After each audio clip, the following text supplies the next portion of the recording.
On va poser la VMC. Le souci c'est que, tu vois là c'est collé au plafond. Bon, tu vois la sortie de toiture, elle est juste là. C'est le maçon qui l'avait mise, donc il a fait ça bien, hein, tu vois. Le problème c'est que je me fais chier maintenant pour pouvoir mettre la gaine de 125. Je vais être obligé de retirer le chapeau de toiture ici, balancer ma gaine de 125 du coup par le bas ou par le haut, peu importe. En tout cas la mettre une fois que le chapeau sera sorti. Et après je vais renquiller la gaine de 125 au travers de la toiture là, et puis après, bah, je vais remettre du coup le chapeau nickel avec les tuiles. Bon, j'ai jamais fait ça, je sais pas trop comment on fait. Faudra faire attention et que je me pète pas la gueule là. Je suis pas maçon moi, pas couvreur. Fait chier. Donc ce que je vais faire, c'est que j'ai pas de matelas rien pour monter sur les tuiles. Je sais pas comment on fait, je connais pas la technique.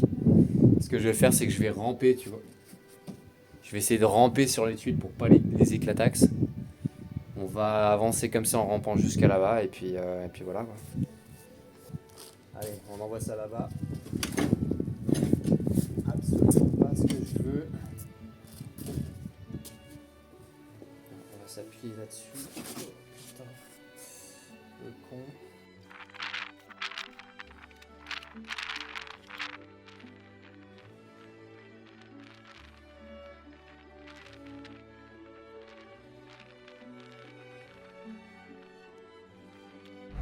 Bon, j'ai failli me péter la gueule, donc je leur ferai pas ce genre de truc, mais parce que c'est tout humide là en plus, comme un con, je sais pas ce que j'ai foutu. Quand on regarde le conseil de pose, donc là, donc déjà le mec, il s'est complètement planté, il sait même pas lire un putain de schéma. Donc c'est vraiment des chèvres, donc on va le refaire moi-même.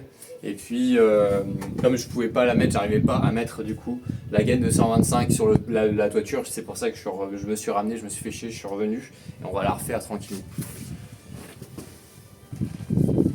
Là, on essaye d'écarter au max pour faciliter l'insertion, mais comme avec les femmes, c'est pareil. Mais j'y arrive pas, je sais pas pourquoi.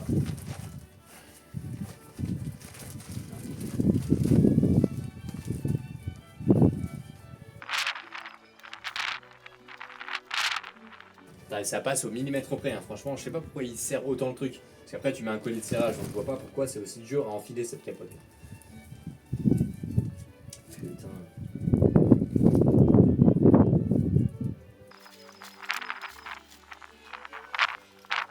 On va mettre une petite colsonne. Tac.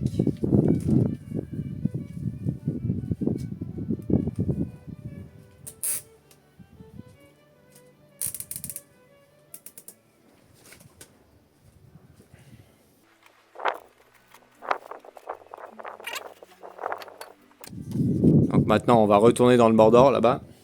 Donc là, les grilles, ça va être du coup comme ça, perpendiculaire à la toiture. On va essayer de pas se péter la gueule en montant sur la toiture.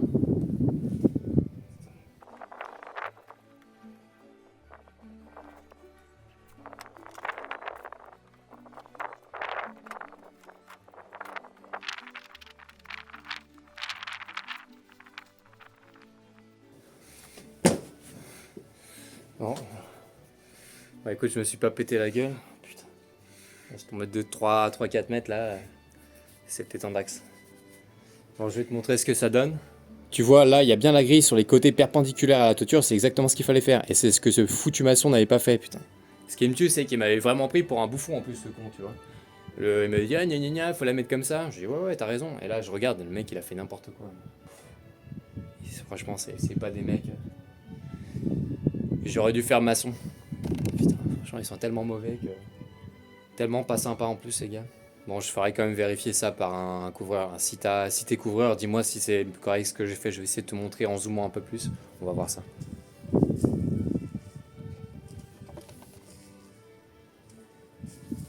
Bon, de ce que j'ai compris, c'est pas très compliqué. Tu vois, t'as la tuile qui arrive en dessous, donc tu sais tes tuiles. Il y en a toujours celle de dessus, elle arrive toujours au-dessus de celle qui est en aval pour que la pluie puisse se déverser par-dessus et qu'elle s'infiltre pas à l'intérieur. Donc là, c'est pareil en fait. Il faut intégrer du coup ton chapeau, que le haut de ton chapeau soit en aval de la tuile qui est en amont, d'accord, et que l'aval de ton chapeau, le bas de ton chapeau, soit en amont de ta tuile qui est en dessous. Et donc là, c'est ce que j'ai fait. Mais ce qui est bizarre, c'est qu'on voit bien quand même l'espèce de plaque métal là. Je sais pas si c'est bon ou pas. Dis-le moi en commentaire. Donc là, tu vois, donc là c'est dur. Donc ça, c'est bien mon chapeau, tu vois, de toiture, le rejet qui arrive ici, tu vois. Donc comment ça s'appelle, le manchon en métal, ok. Et là, bah là, ça c'est ma gaine. Donc on est impeccable. Bon, on a fait le plus dur. Maintenant, il faut plus qu'on manchonne du coup ça sur notre VMC, ok. Donc on va la placer au plus proche de l'extraction pour minimiser la distance entre le chapeau de toiture et la VMC. Là, il y aura un caisson, donc ça sera caché. Donc on va la mettre comme ça. La sortie électrique, elle est juste ici, d'accord. Donc on va la placer gentiment. La petite VMC, donc là, ça c'est les bouches d'extraction, ok. Tu vois, elles sont assez classes, j'aime bien Atlantique comme marque parce que c'est français. SCP, c'est vrai que c'est des beaux produits aussi, je trouve, mais je préfère acheter français. Et puis les bouches d'extraction, surtout leur style est bien bien mieux fini que sur les SNP. Donc je te recommande Atlantique. Avant de faire le con, j'ai regardé et effectivement, il nous balance un gabarit, tu vois, de perçage. Plutôt que tu vois, là, j'étais en train de me faire chier. Je me suis dit, c'est bizarre qu'ils aient pas pensé à ça. Et effectivement, tu vois, ça représente exactement notre caisson de VMC, tu vois. Donc, on va appliquer notre caisson ici, notre gabarit. Donc, on regarde à ce que ça soit à peu près droit. Hein. Ouais, vas-y, on va même mettre un petit niveau. Tant qu'on y est. Donc, on va mettre un petit niveau. Ça n'a pas été enlevé. On perce ça. Tac. On met un petit niveau tranquillement à base de tranquillade sur le carton. Voilà. On va marquer les emplacements des trous.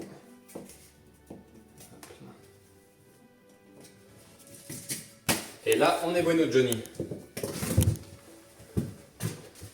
En mode perçage sans percussion, on perce. Hop là, on tape pas, on ne tombe pas sur les rails. On est bon, c'est pas grave.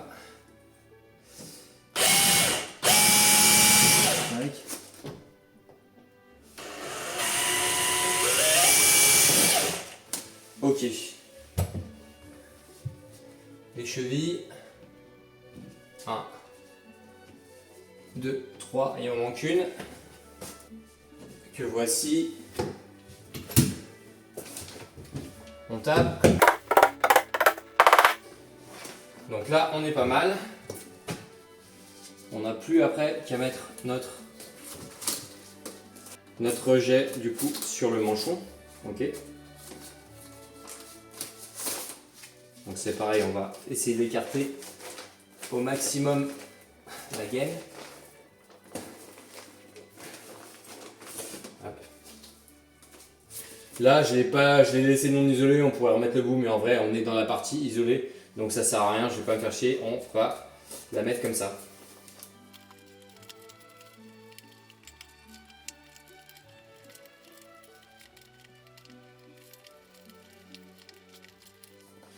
Donc c'est pareil là, je fais toujours chier à la mettre jusqu'au bout, mais bon, moi, tu vois, j'essaie toujours de la caler au maximum que je peux.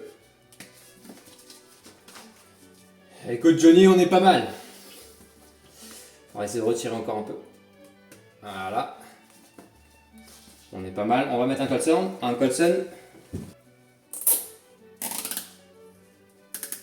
Donc là, on est bon. On peut couper le bout pour que ça fasse un peu plus propre. Et là, normalement, on va être pas mal.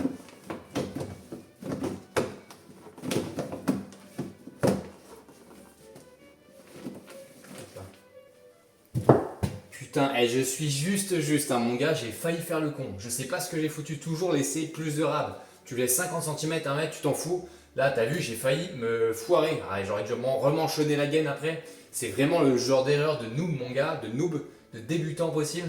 Putain, ça m'énerve. Bon, c'est pas grave, on est pas mal. On va pas trop s'énerver non plus.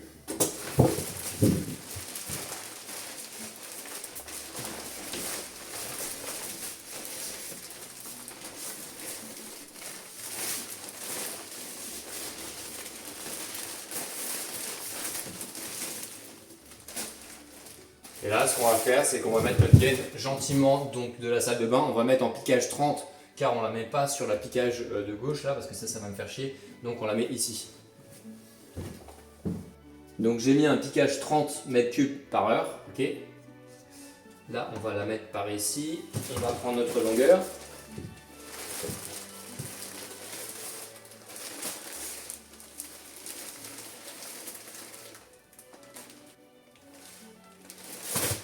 Avant de faire ça, on va pas faire le con quand même. On va récupérer la gaine en bas parce que je ne l'ai pas sortie. Donc on va aller le faire maintenant avant que je coupe absolument cette gaine.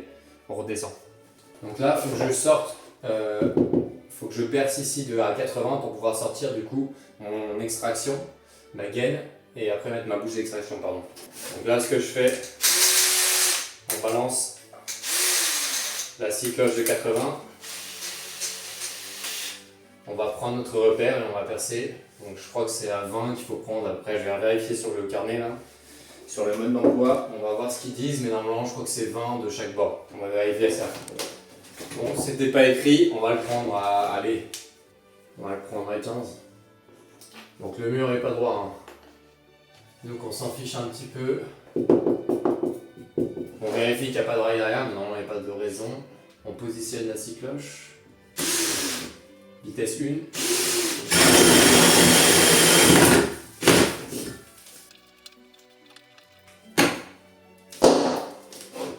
Alors forcément il y avait un rail là, on est impeccable. Et en plus il y avait un tasse de bois juste à côté. Putain. Quel travail de merde. On va être obligé de repéter le rail. Qu'est-ce qui m'a foutu un rail là, putain.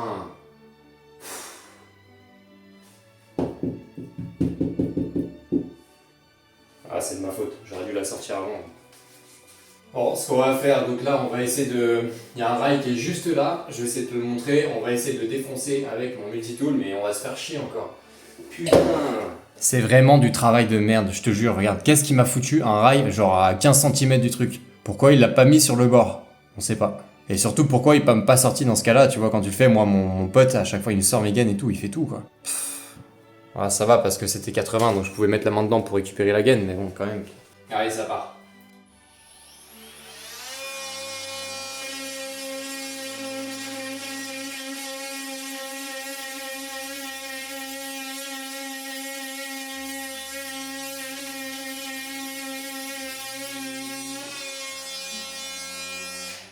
Ah, putain, je me suis pris du plat dans les yeux. Ah, c'est vraiment du travail de merde, ça fait chier. Hein.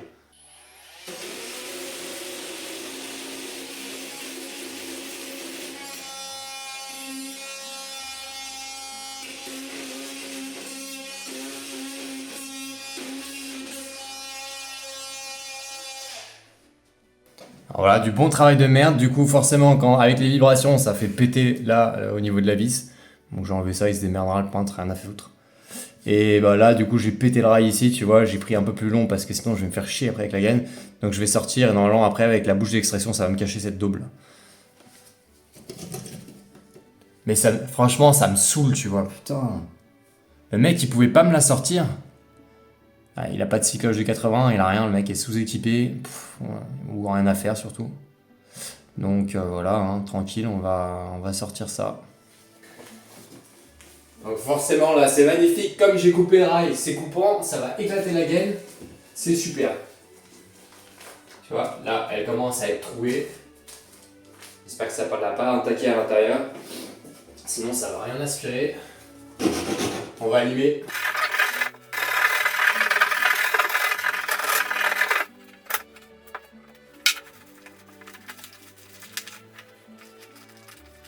Et c'est reparti pour un tour.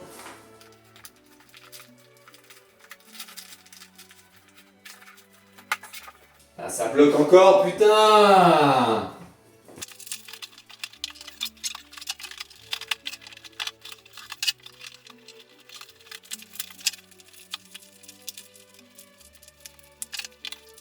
Donc là, on devrait être bon, on remet le Colson. Ah, si ça passe pas, j'enlèverai, tant pis. Donc point on en est. On n'est plus dans la finition. 5 étoiles, mon gars.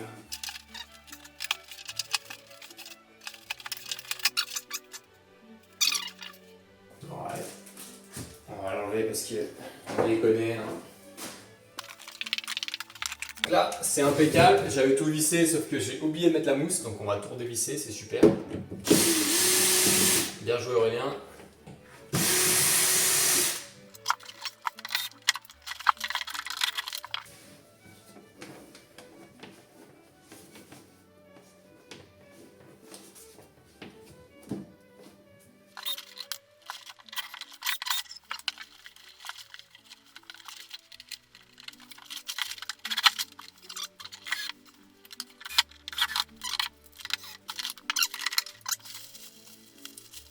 On coupe. On décalote. Gentiment. Voilà. Qu'est-ce qu'elle a? Pourquoi est-ce qu'elle est... J'ai marché dessus ou quoi? J'ai marché sur la gaine. Ou quelqu'un a marché dessus en tout cas. Elle est abîmée, écrasée. C'est impeccable.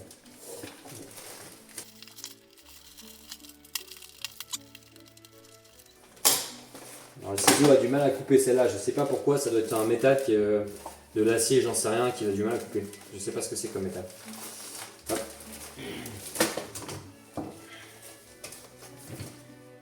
On écarte gentiment pour préparer l'insertion.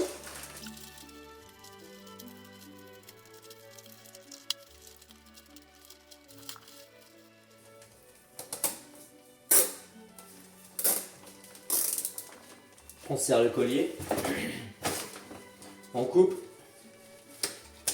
Voilà. On remet le twist and go par-dessus. Alors attends, c'est comment? Comme ça. Hop là.